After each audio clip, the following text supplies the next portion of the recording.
if you're like me, your entire life is on your phone, but at the same time, you kind of feel like you waste a lot of time on it.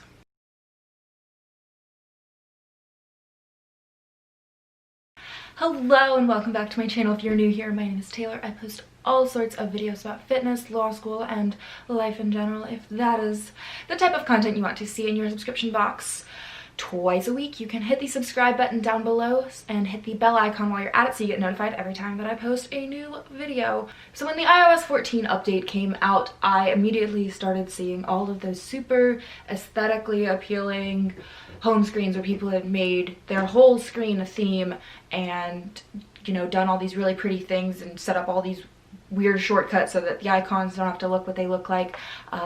And I immediately decided that iOS 14 was not for me because I was not wanting to like go through that process of like setting up all of that just for the, and then all of my apps having to redirect. It seemed like not super useful and I didn't want to deal with any of that.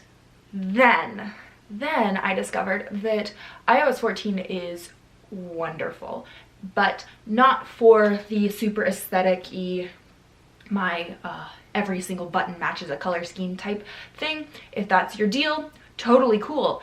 It's not mine because my phone is a bit more, I want it more as a functional tool.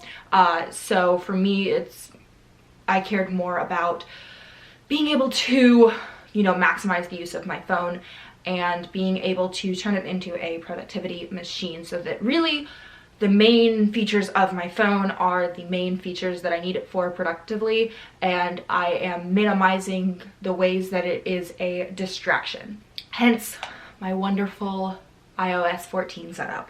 With all of that, let's just dive straight in. I'm going to share with you guys my phone screen. So this is what my home screen looks like. It is obviously, as stated, not a super aesthetic design. However, it is very much maximized for what I use my phone for. So the first is that it is my calendar, it is my planner, it is where I keep my to-do lists. So I have this big old calendar widget at the top that shows me exactly what I am looking at for the rest of my day, what I need to expect. And then right underneath it, I have the reminders widget that has all of my tasks for the day. I just use the Apple reminders and Apple Calendar. I find that they're really, really interactive for me. They serve exactly the purposes that I need them to serve. I set up different categories that are color coded. So if you see, I have this pink, which is kind of my like social. I have these different dark shades that are all of my classes. And then in reminders, I just have it set up to show my today. And then underneath that, I keep my fitness. I just like having this on my homepage so that it's really easy for me to see if I am not, you know, looking at my watch. Then I have my 8 apps set up here. These are the 8 apps that I kind of reliably need the most, that are, you know, functional apps, not distraction apps.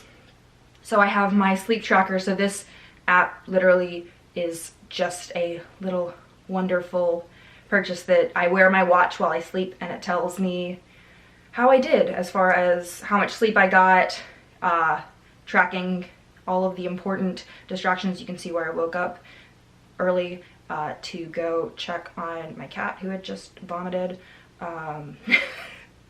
Good morning stuff. They're alphabetically organized. There's no real reason for that. I also have my camera app, so it's super easily accessible. Day one, which is my journaling app. I'm trying to get into journaling more and have moved away from the paper, and I just like having it digitally because this app keeps track of a bunch of extra details as far as you know, like what the weather was that day, places you went, all that cool stuff. So it's like a full story of your day rather than just the one little journal entry. And obviously keeping everything on my phone is something that I kind of have moved to preferring over paper copies of things. Flora, which is an app that I have raved about for all time. I have the premium version, which means that I get to plant actual trees. So you can see I have a tracker of how many hours I have had of focus time this week, how many trees I have grown, my progress towards growing another tree. It's a great app to just like cut you off from your phone and really force you to pay attention. I also have Mint, which is where I do all of my finances and budgeting. Notes, which is really just a catch-all thing for me. As far as I'll like draft Instagram captions in there. I use it to keep grocery lists and random things like that. It's not the most organized, but I don't use it for, I just use it to like jot down random things that I know I need to find later.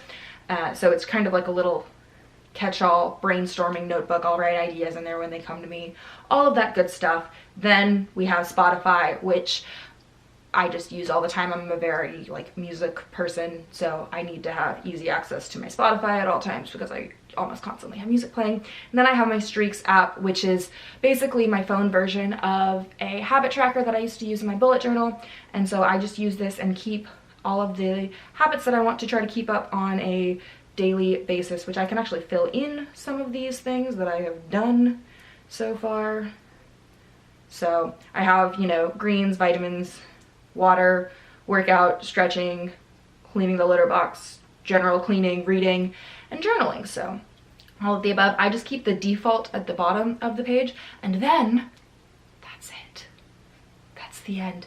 I don't have multiple pages. Everything else goes into this app library, and this app library is my favorite thing because it keeps everything together, and once again is not, you know, keeping it right in front of my face where I'm super distracted and tempted to go onto all of these social media apps all the time. I have to, you know, actively go seek them out. So I don't have anything super fancy. I just have these. It's also very nice. I appreciate that I don't see notifications on my home screen because that will just make me go in and check every app, and that's not super useful. I will waste so much time checking useless notifications, and so having all of these little categories where everything is kept and organized and super easy to work with is great. It automatically sorts these, so I didn't have to do anything. I don't know if 269 Hinge notifications counts as a flex. And then these last two, which don't expand because they don't have enough apps in them. The other thing that I have done is I have fully shut off notifications. Oh, buddy! I've turned off notifications for almost all of my apps in ways that, you know, I don't have pop-ups coming at me all the time, and because every time something pops up, you always want to look at it, you always want to expand it, and it's so easy to get drawn into that, and so easy way to not deal with that is to just straight up turn notifications off. So things like Twitter, TikTok, Instagram, YouTube, any of the above, I either have notifications completely turned off or I have them on silent so that they only show up when I do the little pull down notifications at the top of my screen. Brilliant.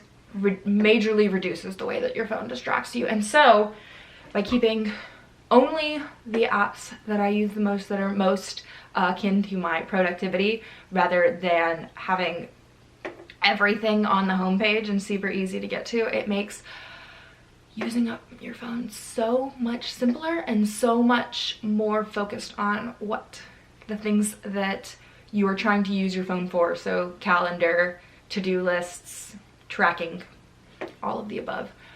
Highly recommend using it this way if you are the type of person who doesn't want the full aesthetic setup, but you want a way for your phone to work for you and to really target the important things your phone does and kind of move those more distracting things a little bit out of sight and a little bit out of mind, so that you have to really go seek them out during downtime rather than just mindlessly opening Instagram because it's on your homepage and you see it all the time.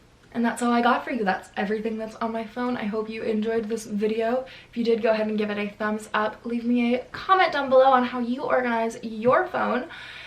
And I will see you guys next week for another new video. Don't forget to subscribe down below, and I'll see you soon. Bye.